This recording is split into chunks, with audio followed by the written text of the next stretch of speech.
Hi there everyone and welcome to another episode of my journey into the Royal Air Force. Today is a big day. I've finally got my basic training date set, which is going to be the end of April. So if you've been following my channel, I basically have stated that in the fitness that I weren't going to make any other videos until a couple of days prior to actually going in to talk about how I prepared and other bits than that. But since seeing all the actual information on the screen about going in a day, it was such a surreal moment, and it's everything I've been working towards, all the hard work. So it was a very surreal moment, and I know you guys experienced that, so I'm going to make this video. But this video is going to be more of an update video, more than informative. As always, I try and keep it informative. But it's going to be more of an update, sort of what I'm going to be preparing for and what I'm going to be doing for the next couple of weeks. So yeah, without further ado, just crack straight on. So the first thing is, as I stated already, I have my base training at the end of April. I've said to my boss at work, who's very supportive of the Air Force, luckily, that I was going to work to a couple of days prior to going in, but now actually realising how much, and I'll talk about this in a sec, how much I need to do. I thought, I'm going to take a week. Basically, I'm going to leave on the week before, on the day before. So I'm going. I think base training starts on a Tuesday. So on the Tuesday prior to that, which I think is the 16th or 17th or something like that, I'm going to be sort of taking it off and just spending that week, even if I've got everything done, everything's ready. As I learned when I was done construction, you measure twice and cut once. So I would definitely recommend you guys just make sure you check everything laid out, check again. Just you don't want to muck around. You want to try and be as prepared as possible. And I will talk about what I've bought and things I would recommend. Obviously, learning from the Air Cadets, which would still, I would guess, apply for the Air Force. So I'll talk about that in the other video when I make it, just before going in. So that's the sort of first thing. My second thing is that when you actually look at the information, so basically when you get the they get the date set, they'll ask you to accept it on that sort of same thing as the interview and the DAA, on that section there in your portal. So when I clicked on it, there was loads of different packets talking about sickle cell and all this other just bits of information, leaflets. But there was one which is a big packet for everyone. It talks about fitness, vaccinations, if you're going to be travelling there, where to go. It has pictures of even the gate to go in, all this helpful information which I'm going to be printing off a couple of days from now. And so oh, bless me. So yeah, that's basically what I'm going to be doing for the next couple of days.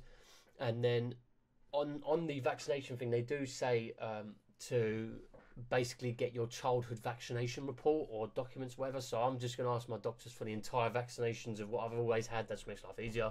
It mentions about COVID, so if any of you guys need, get your boosters or whatever, it says not to have it 72 hours prior for health reasons, which is, I think, is a bit worrying, but I don't know what that's about. So other bits like that, again, you can read that when you get the booklet. But I thought I'd keep that in mind. And there's a few other points that I can't remember what it is. I basically skimmed through. I haven't really read it fully through and through now. I'll do that a bit later on. So basically, I'm going to be taking my personal car. I wasn't originally going to be taking my personal car, but there is a personal reason, which I will actually talk about that in a minute. So I basically accepted it, and I'll talk about the car thing in a sec. So I accepted it. I put a comment in that I want to speak to the RAF person specifically. If there's any way I can talk to them, I've got to talk about a query with basic training, and I'll talk about what that query is with you guys first. So the reason why I'm going to be taking a car, I wasn't actually going to talk about this. I never thought I would actually mention this. I didn't feel like it's relevant, but I feel like it's relevant now because I'm sure some of you are in the same boat. Is because I'm actually going to be a dad now. Very exciting. I'm very, very happy and very excited. My daughter is going to be born on middle of June. So that's why it's a little bit of an annoying one, because I wanted to get the start of April, because then hopefully the passing out parade would just be when she's due. Obviously it could be earlier, it could be later, you never know, but I sort of that round period would be perfect. But it is what it is. And I spoke to my partner and we sort of agreed, because some people have mentioned maybe we should postpone it till after the baby's here. But I think that wouldn't be ideal on her, because obviously she just had a newborn, she's going to be exhausted, and she has to have a few medical stuff that needs doing with her as well. So obviously if I then go away for 2.5 months, that's going to be a lot of stress on her. So I sort of wanted to get as much basic training as I can out the way. So now obviously it's a little bit overlapped by quite a bit. So if we worked out everything goes smoothly in basic training, we should be passing out some point in the early parts of July, sort of early to middle of July. So it is what it is. what I'm basically hoping for, and this is why I want to talk to the Air Force, which I will do in the next couple of days, is that the only thing I'm going to ask from them to do, because I don't really want to go home, like I really want to get this passed and done. But what I would like to do is be there for the birth. That would be my only ask, and you know, just to spend a couple of hours or so, for 3-4 hours afterwards, just to spend some time with the two of them before heading back. That's the only thing I'm really looking for. You know, I know there is circumstances where you can go and they push your. I've heard. I don't know if this is true. So don't take my word of law on this. Is they could push it back, and you know, you could pass out another 2 weeks. But I don't want that. I want to get this done. You know, I'm not looking at sort of, what would you call it? Not looking at having loads of time done. So it's just that's the only thing I'm really looking for. And I'll talk to my recruiter a bit later, and hopefully we can figure something out. So yeah, I just want to be there for the birth and just spend a couple of hours before heading off. And I would obviously, once I've only spent a little bit more time, because I want to spend more time with them, obviously that will give me even more of a push to go into and just absolutely smash out and get the best score possible, if there is a score. I don't know if there is, but the point is to get through it as best as I can, so I can pass out and spend a bit more time with them. So that's basically the main 3 things that are coming into my head in a minute. Again, purchasing things. It talks about ironing board stuff, which I'm not going to discuss here. So I'm going to buy all my own, everything my own.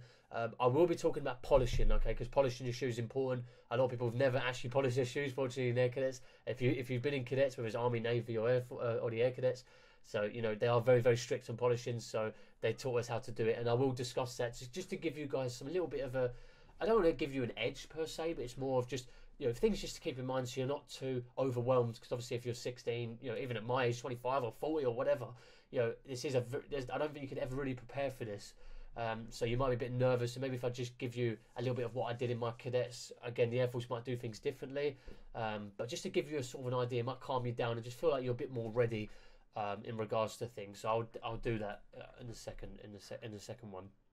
So that's it. Going to be it for this video. Thank you for staying around.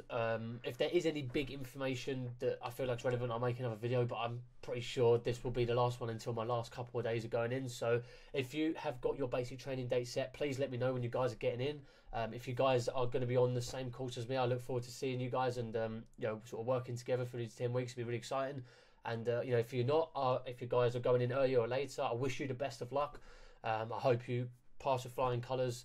And you know, or if you, regardless of what, you know, area of the application you're in, just make sure you stick to it and just keep going and going and going, and you will get to this point. You know, it's just been 10 months for me, and some people are starting off thinking 10 months. Yes, it does take a little while. Actually, it's almost coming up to a year, so it'll be a year in May. So, you know, it's been a long road. It's been a fun road, actually.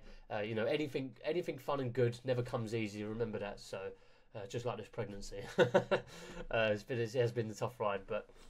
No, that's it. I'll thank you guys for staying around, and I'll see you in the next video. Until that point, let me know how your application's going, and good luck. Take care. Bye-bye.